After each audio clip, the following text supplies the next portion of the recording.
നമുക്ക് ഈ ലെക്ചറിൽ പാറ്റേൺസ് എന്താണെന്ന് കാണാം. Patterns help us to understand looping concepts. Looping concepts such as for loop, while loop ഒക്കെ മനസ്സിലാക്കാൻ നമ്മളെ ഈ പാറ്റേൺസ് ഹെൽപ്പ് ചെയ്യുന്നു. Pattern problems ask an input from the user and prints some pattern in display. നമുക്കൊരു example കാണാം. 4 ആണ് user കൊടുക്കുന്ന input എന്ന് വെച്ചോ. നമുക്ക് ഈ പാറ്റേൺ പ്രിന്റ് ചെയ്യണം. ഈ പാറ്റേൺ എങ്ങനെയാണ്? ഫസ്റ്റ് ലൈനിൽ 1 സ്റ്റാർ, സെക്കൻഡ് ലൈനിൽ 2 സ്റ്റാർ, തേർഡ് ലൈനിൽ 3 സ്റ്റാർ, ഫോർത്ത് ലൈനിൽ 4 സ്റ്റാർ. 5 ഇൻപുട്ടെങ്കിലോ ഫസ്റ്റ് ലൈനിൽ 1 സ്റ്റാർ, സെക്കൻഡ് ലൈനിൽ 2 സ്റ്റാർ, തേർഡ് ലൈനിൽ 3 സ്റ്റാർ, ഫോർത്ത് ലൈനിൽ 4 സ്റ്റാർ, ഫിഫ്ത്ത് ലൈനിൽ 5 സ്റ്റാർസ്. നോർമലി ഒരു പാറ്റേൺ പ്രോബ്ലത്തിന്റെ ഫോർമാറ്റ് ഇതാണ്. ഒരു ഇൻപുട്ട് മേടിക്കും, നമുക്ക് എന്തെങ്കിലും ഒരു പാറ്റേൺ ഔട്ട്പുട്ടിൽ ഡിസ്പ്ലേ ചെയ്യിപ്പിക്കണം. എങ്ങനെയാണ് ഈ പാറ്റേൺ പ്രോബ്ലംസ് നമ്മൾ സോൾവ് ചെയ്യുക? നമ്മൾ ഫസ്റ്റ് നോക്കേണ്ടത് എത്ര നമ്പർ ഓഫ് ലൈൻസ് അല്ലെങ്കിൽ നമ്പർ ഓഫ് റോസ് ഉണ്ടെന്ന് നോക്കണം. ഇവിടെ നോക്കിക്കഴിഞ്ഞാൽ 4 ഇൻപുട്ട് കൊടുക്കുന്നതെങ്കിൽ 4 ലൈൻസ് അല്ലെങ്കിൽ 4 റോസ് ആണ് ഉള്ളത്. Number of columns to print in each row, എത്ര കോളംസ് ഓരോ റോയിലും പ്രിന്റ് ചെയ്യാനുണ്ടെന്ന്. ഫസ്റ്റ് ലൈൻ എടുത്തു കഴിഞ്ഞാൽ 1 കോളം അല്ലേ ഉള്ളൂ. സെക്കൻഡ് ലൈൻ എടുത്താൽ 2 കോളം പ്രിന്റ് ചെയ്യണം. തേർഡ് ലൈൻ എടുത്താൽ 3 കോളം, ഫോർത്ത് ലൈൻ എടുത്താൽ 4 കോളം, അതുപോലെ ഇവിടെ ഫിഫ്ത്ത് ലൈൻ എടുത്താൽ 5 കോളം. പിന്നെ നമ്മൾ നോക്കേണ്ടത് എന്താണ് പ്രിന്റ് ചെയ്യേണ്ടത്. നോർമലി ഇതുപോലെ എന്തെങ്കിലും ഒരു ക്യാരക്ടർ ആയിരിക്കാം, ചിലപ്പം ഒരു നമ്പർ ആയിരിക്കാം, ചിലപ്പോൾ ഒരു ആൽഫബറ്റ് ആയിരിക്കാം, അതുപോലെ ഫിക്സ്ഡ് ആയിട്ടുള്ള എന്തെങ്കിലും ഒരു സാധനമാണോ പ്രിന്റ് ചെയ്യേണ്ടതെന്ന്. ഇനി ഡിഫറെന്റ് ക്യാരക്ടേഴ്സ് ഓർ നമ്പേഴ്സ്, ചിലപ്പം എല്ലാം സെയിം ആയിരിക്കണമെന്നില്ല, എല്ലാം ഡിഫറെന്റ് ആയിരിക്കാം. എല്ലാം ഡിഫറെന്റ് ആവുന്ന കേസിൽ നമ്മൾ ഇവിടെ പ്രിന്റ് ചെയ്യേണ്ട സംഭവത്തെ express in terms of I, J or N. I എന്ന വേരിയബിള് നമ്മൾ റോയെ ഇൻഡിക്കേറ്റ് ചെയ്യാൻ വേണ്ടി യൂസ് ചെയ്യുന്നതാണ്. ജെ കോളത്തെ ഇൻഡിക്കേറ്റ് ചെയ്യാൻ വേണ്ടി, എൻ ഇൻപുട്ടിനെ ഇൻഡിക്കേറ്റ് ചെയ്യാൻ വേണ്ടി. നമുക്ക് ട്രയാങ്കിൾ പാറ്റേൺ എങ്ങനെ പ്രിന്റ് ചെയ്യുന്നതെന്ന് പഠിക്കാം. ട്രയാങ്കിൾ പാറ്റേൺ ഇതുപോലെ ഇരിക്കും. ഒരു റൈറ്റ് ആംഗിളുടെ ട്രയാങ്കിളിന്റെ രൂപത്തിലിരിക്കും. 4 നിങ്ങൾ ഇൻപുട്ട് കൊടുത്തതെന്ന് വെച്ചോ. ഞാൻ നിങ്ങളോട് പറയാണ് ഫസ്റ്റ് ലൈനിൽ 1 സ്റ്റാർ, സെക്കൻഡ് ലൈനിൽ 2 സ്റ്റാർ, തേർഡ് ലൈനിൽ 3 സ്റ്റാർ, ഫോർത്ത് ലൈനിൽ 4 സ്റ്റാർ പ്രിന്റ് ചെയ്യണം. 5 ആണെങ്കിലോ 5ാമത്തെ ലൈനിൽ 5 സ്റ്റാർ കൂടി പ്രിന്റ് ചെയ്യേണ്ടി വരും. ഇതെങ്ങനെയാ ചെയ്യാന്ന് നോക്കാം. ഞാൻ ഐ എന്ന് പറഞ്ഞ വേരിയബിൾ ഉപയോഗിച്ച് റോസിനെ അല്ലെ ലൈൻസിനെ ഇൻഡിക്കേറ്റ് ചെയ്യുന്നു. ജെ എന്ന് പറഞ്ഞ വേരിയബിൾ ഉപയോഗിച്ച് കോളംസിനെ ഇൻഡിക്കേറ്റ് ചെയ്യുന്നു. ഇതില് ഐയുടെ വാല്യൂസ് 1 തൊട്ട് 4 വരെയാണ്, ജെയുടെ വാല്യൂസ് 1 തൊട്ട് 4 വരെയാണ്. ഈ ട്രയാങ്കിൾ പാറ്റേൺ എങ്ങനെ പ്രിന്റ് ചെയ്യുന്നത് നമുക്ക് നോക്കാം. n equal to int of input. 4 എന്ന് പറഞ്ഞ സ്ട്രിങ്ങിനെ യൂസറിൽ നിന്ന് മേടിച്ചു, അതിനെ ഇന്റീജർ ആക്കി മാറ്റി. For i in range of 1 to n+1. ഐയുടെ വാല്യൂ 1 തൊട്ട് 4 വരെ അല്ലേ. 1 to n+1. Range of 1 to 5. 1 to 5 എന്ന് പറഞ്ഞാൽ 1 തൊട്ട് 4 വരെ. For j in range of 1 to i+1. ഇവിടെ നോക്കിക്കഴിഞ്ഞാൽ കാണാം ഓരോ ലൈനിലും ഫസ്റ്റ് ലൈൻ എടുത്ത് നോക്കിക്കഴിഞ്ഞാൽ 1 സ്റ്റാർ ആണ്, സെക്കൻഡ് ലൈൻ എടുത്തു കഴിഞ്ഞാൽ 2 സ്റ്റാർ ആണ്.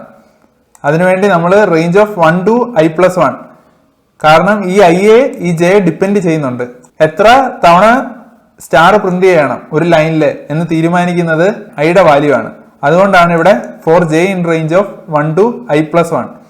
1 to i+1 എന്ന് പറഞ്ഞാൽ എത്ര തവണ ഈ ഫോർ ലൂപ്പ് എക്സിക്യൂട്ട് ചെയ്യും? i+1 - 1 ഐ ടൈംസ് എക്സിക്യൂട്ട് ചെയ്യും. ഇപ്പം ഐയുടെ വാല്യൂ 2 ആണെന്ന് വെച്ചോ. 2 ആണെങ്കിൽ ഇന്നർ ഫോർ ലൂപ്പ് 2 തവണ എക്സിക്യൂട്ട് ചെയ്യും ഐ ടൈംസ്. ഐയുടെ വാല്യൂ 3 ആണല്ലോ, 3 ടൈംസ് ഈ ഫോർ ലൂപ്പ് എക്സിക്യൂട്ട് ചെയ്യും. എന്നിട്ട് നമ്മൾ സ്റ്റാർ പ്രിന്റ് ചെയ്യും. End equal to bracket, end equal to double quotes. അടുത്ത ലൈനിലോട്ട് പോവല്ലേ. നമ്മൾ പ്രിന്റിന്റെ ഒരു ഇഷ്യൂ കണ്ടായിരുന്നു, വീണ്ടും പ്രിന്റ് ചെയ്യുമ്പോൾ അടുത്ത ലൈനിലോട്ട് പോവായിരുന്നു. അതിനെ സോൾവ് ചെയ്യാൻ വേണ്ടി നമ്മൾ end equal to double quotes കൊടുത്തു. അത് കഴിഞ്ഞ് പ്രിന്റ്.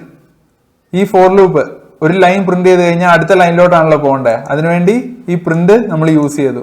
നമുക്ക് ഈ കോഡ് എക്സിക്യൂട്ട് ചെയ്ത് നോക്കാം. 4 നമുക്ക് കറക്റ്റ് ഔട്ട്പുട്ട് കിട്ടി. 5 ആണല്ലോ, 5 സ്റ്റാർ. നമുക്കിനി അടുത്ത പാറ്റേൺ കാണാം. 4 ഇൻപുട്ട് കൊടുത്താൽ 1 1 2 1 2 3 1 2 3 4. ഇതെങ്ങനെയായിരിക്കും ചെയ്യുക? ഈ സിമിലർ രീതിയിൽ തന്നെ പ്രിന്റ് ചെയ്യേണ്ട സാധനം മാത്രം മാറി. ഇവിടെ നോക്കിക്കഴിഞ്ഞാൽ കാണാം നമ്മൾ ഓരോ കോളത്തിലും പ്രിന്റ് ചെയ്യുന്നത് കോളം നമ്പർ ആണ്. ആദ്യത്തെ കോളത്തില് 1, രണ്ടാമത്തെ കോളത്തിൽ 2, മൂന്നാമത്തെ കോളത്തിൽ 3, നാലാമത്തെ കോളത്തിൽ 4. അന്നേരം ഈ സെയിം ലോജിക്ക് തന്നെ ഈ 2 ഫോർ ലൂപ്പും താഴത്തോട്ട് കോപ്പി പേസ്റ്റ് ചെയ്യുക. കോപ്പി പേസ്റ്റ് ചെയ്ത് കഴിഞ്ഞ് പ്രിന്റ് ചെയ്യേണ്ട സംഭവം ജെ ആണ്. അത്രയും ഡിഫറൻസേ ഉള്ളൂ. 4 കൊടുത്തു, 1 2 3 4 കിട്ടി. 1 1 2 1 2 3 1 2 3 4. 5 കൊടുത്തു 1 1 2 1 2 3 1 2 3 4 1 2 3 4 5. ഈ ട്രയാങ്കിൾ പാറ്റേണിലുള്ള എല്ലാ പ്രോബ്ലംസും ഈ രണ്ട് ഫോർ ലൂപ്പ് എഴുതാൻ പഠിച്ചു കഴിഞ്ഞാൽ നമുക്ക് സോൾവ് ചെയ്യാൻ പറ്റും. നമുക്ക് അടുത്ത പാറ്റേൺ കാണാം. 4 ആണ് ഇൻപുട്ടെങ്കിൽ 1 2 1 3 2 1 4 3 2 1. ഇതും പിന്നിലെ ക്വസ്റ്റ്യനും ഓൾമോസ്റ്റ് സിമിലർ ആണ്. നമ്മൾ ഈ ക്വസ്റ്റ്യനിൽ ചെയ്തത് എങ്ങനെയായിരുന്നു? 4j in range of 1 to i+1 ആയിരുന്നു. ഈ ഫോർ ലൂപ്പിനെ തിരിച്ചിടുക, അന്നേരം ഈ ഔട്ട്പുട്ട് നമുക്ക് കിട്ടും. 4 കൊടുക്കുക 1 2 1 3 2 1 4 3 2 1. ഇവിടെ എന്താ നമ്മൾ ചെയ്തത്? 4j in range 1 to i+1 മാറ്റിയിട്ട് അതിനെ പുറകിൽ നിന്ന് ട്രാവേഴ്സ് ചെയ്യുന്ന രീതിയിൽ i2 0 -1. ഇവിടെ സംഭവിച്ചത് എന്താണ്? i2 1 നമ്മൾ ഐറ്ററേറ്റ് ചെയ്തു, മുകളിലോ 1 to i ഐറ്ററേറ്റ് ചെയ്തു. ജസ്റ്റ് ഈ ഫോർ ലൂപ്പിനെ ഒന്ന് തിരിച്ചിട്ടതിലൂടെ നമുക്ക് ഈ റിസൾട്ട് കിട്ടി. നമുക്ക് അടുത്ത പാറ്റേൺ കാണാം. 4 ആണ് ഇൻപുട്ടെങ്കിൽ 1 2 3 3 4 5 4 5 6 7 പ്രിന്റ് ചെയ്യണം. ഇവിടെ സംഭവിക്കുന്നത് നോക്കാം. ഫസ്റ്റ് റോ ആണെന്ന് വെച്ചോ. ഫസ്റ്റ് റോ ആണെങ്കിൽ ആദ്യത്തെ നമ്പർ 1 തുടങ്ങുക. സെക്കൻഡ് റോ ആണല്ലോ, ആദ്യത്തെ നമ്പർ 2 ആയിരിക്കും, പിന്നെ ഉള്ളത് 3. തേർഡ് റോ ആണല്ലോ, ആദ്യത്തെ നമ്പർ 3 പിന്നെ 4 പിന്നെ 5. ഫോർത്ത് റോ ആണല്ലോ, ആദ്യത്തെ നമ്പർ 4 പിന്നെ 5 പിന്നെ 6 പിന്നെ 7. ഇവിടെ കോഡിലോട്ട് നമ്മൾ നോക്കുമ്പോൾ നമ്മൾ കാണുന്നത് ആദ്യത്തെ രണ്ട് ഫോർ ലൂപ്പും ഇതുവരെ പഠിച്ച പാറ്റേണുമായിട്ട് സിമിലർ ആണ്. ആകെ പ്രിന്റിങ് മാത്രമേ വ്യത്യാസമുള്ളൂ. ഇവിടെ എന്താ ഇവർ പ്രിന്റ് ചെയ്തിരിക്കുന്നത്? Print i+j-1. ഞാൻ പറഞ്ഞായിരുന്നു ഓരോ റോയും തുടങ്ങുന്നത് i വെച്ചിട്ടാണ്, റോ നമ്പർ വെച്ചിട്ടാണ്. അതിന്റെ കൂടെ j-1 ആഡ് ചെയ്യുന്നു. അങ്ങനെ നമുക്ക് ഈ പാറ്റേൺ കിട്ടുന്നു. നമുക്ക് ഇനി അടുത്ത പാറ്റേൺ കാണാം. 4 1 2 3 4 5 6 7 8 9 10. ഇത് നോക്കുവാണെങ്കിൽ കാണാം ട്രയാങ്കിൾ പാറ്റേൺ തന്നെയാണ്. ട്രയാങ്കിൾ പാറ്റേണിൽ നോർമലി രണ്ട് ഫോർ ലൂപ്പ് ഉണ്ടായിരിക്കും. ആ രണ്ട് ഫോർ ലൂപ്പും ഇവിടെ സിമിലർ ആണ്. ആകെ പ്രിന്റിങ് മാത്രമേ വ്യത്യാസമുള്ളൂ. പ്രിന്റിങ്ങിന്റെ കേസിൽ നെക്സ്റ്റ് നമ്പർ എന്ന് പറഞ്ഞ് നമ്മൾ ഒരു പുതിയ വേരിയബിൾ കൊടുത്തു, അതിന്റെ വാല്യൂ 1 ആക്കി. ഓരോ തവണ പ്രിന്റ് ചെയ്യുമ്പോഴും നമ്മൾ ഈ നെക്സ്റ്റ് നമ്പർ കൂട്ടിക്കൊണ്ടിരുന്നു. നമുക്ക് 5 ഇൻപുട്ട് ആയിട്ട് കൊടുക്കാം. 5 ഇൻപുട്ട് ആയിട്ട് കൊടുക്കുമ്പോൾ 1 2 3 4 5 6 7 8 9 10 11 12 13 14 15 നമുക്ക് ഔട്ട്പുട്ട് ഒക്കെ കറക്റ്റ് ആയിട്ട് കിട്ടുന്നുണ്ട്. നമുക്ക് അടുത്ത പാറ്റേണിന് മുമ്പ് കുറച്ച് കൺസെപ്റ്റ്സ് റിവൈസ് ചെയ്യാം. ഓർഡ് ഓഫ് എ എന്ന് പറഞ്ഞാൽ ആസ്കി വാല്യൂ ഓഫ് എ തരും. 65 ആണ് ASCII value of A. Ord of A +3 എന്ന് പറഞ്ഞാൽ ആസ്കി വാല്യൂ ഓഫ് ഏതാ തരിക? ആസ്കി വാല്യൂ ഓഫ് ഡി ആയിരിക്കും തരിക. 3 എന്ന് പറഞ്ഞാൽ എങ്ങനെ ആയിരിക്കും? a+1 എന്ന് പറഞ്ഞാൽ b ആയി, b+1 എന്ന് പറഞ്ഞാൽ c ആയി, c+1 എന്ന് പറഞ്ഞാൽ d ആയി. അങ്ങനെ നമുക്ക് ഡിയുടെ ആസ്കി വാല്യൂ ഇവിടെ കിട്ടി. CHR of ORD of a+3 എന്ന് പറഞ്ഞാൽ നമുക്ക് 68 ആസ്കി വാല്യൂ ഉള്ള ക്യാരക്ടർ കിട്ടും. അതേതാണ്? ഡി ആണ്. ഈ ഒരു ലോജിക് ഉപയോഗിച്ച് നമുക്ക് ഇനിയുള്ള പാറ്റേൺസ് സോൾവ് ചെയ്യാം. 4 ഇൻപുട്ട് കൊടുത്തു. ആദ്യത്തെ കോളത്തിൽ ഫുൾ എ ആണ്, രണ്ടാമത്തെ കോളത്തിൽ ബി ആണ്, മൂന്നാമത്തെ കോളത്തിൽ സി ആണ്, നാലാമത്തെ കോളത്തിൽ ഡി ആണ്. പഴയ പോലെ തന്നെ രണ്ട് ഫോർ ലൂപ്പും സെയിം ആണ്, പ്രിന്റിങ് മാത്രമേ വ്യത്യാസമുള്ളൂ. പ്രിന്റിങ്ങിന്റെ ഇവിടെ എന്താ ചെയ്തിരിക്കുന്നത്? CHR of ord of A +j-1 ASCII value of A +j-1 ചെയ്ത് കഴിഞ്ഞപ്പം നമുക്ക് ഓരോ ക്യാരക്ടറിന്റെയും ആസ്കി വാല്യൂ കിട്ടി. അത് കഴിഞ്ഞ് അതിനെ ക്യാരക്ടർ ആക്കി മാറ്റി. അതാണ് ഇവിടെ സംഭവിച്ചത്. നമുക്ക് എക്സിക്യൂട്ട് ചെയ്ത് നോക്കാം. 4 കൊടുത്തപ്പോൾ കറക്റ്റ് റിസൾട്ട് കിട്ടി. 5 കൊടുത്ത് നോക്കാം. 5നും കറക്റ്റ് റിസൾട്ട് തന്നെയാണ് കിട്ടിയത്. ഇനി നമുക്ക് അടുത്ത പാറ്റേൺ കാണാം. 4 ആണ് ഇൻപുട്ടെങ്കിൽ A B C C D E D E F G. അതിന്റെ കോഡ് നോക്കാം. പഴയ പോലെ തന്നെ രണ്ട് ഫോർ ലൂപ്പ് സെയിം ആണ്, അത് പ്രിന്റിങ് മാത്രമേ വ്യത്യാസമുള്ളൂ. ഇവിടെ ഓർഡ് ഓഫ് എ +j+i-2. ഈ ഫോർമുല എങ്ങനെയാണ് വന്നതെന്ന് നിങ്ങൾ തന്നെ പ്രാക്ടീസ് ചെയ്ത് മനസ്സിലാക്കണം.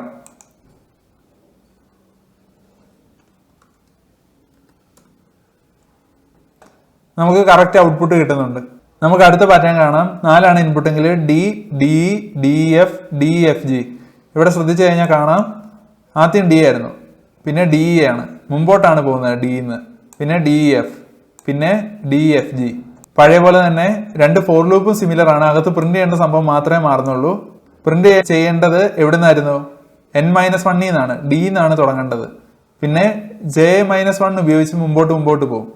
അങ്ങനെ നമുക്ക് ഈ ഫോർമുല കിട്ടി. CHR order of A plus N minus one plus J minus one. Execute ചെയ്ത് നോക്കാം. 4 കൊടുത്തു, D D E D F D F G, അങ്ങനെ നമുക്ക് ഔട്ട്പുട്ട് കിട്ടി. നമുക്ക് അടുത്ത പാറ്റേൺ കാണാം. 4 ആണ് ഇൻപുട്ട് എങ്കിൽ D C D B C D A B C D.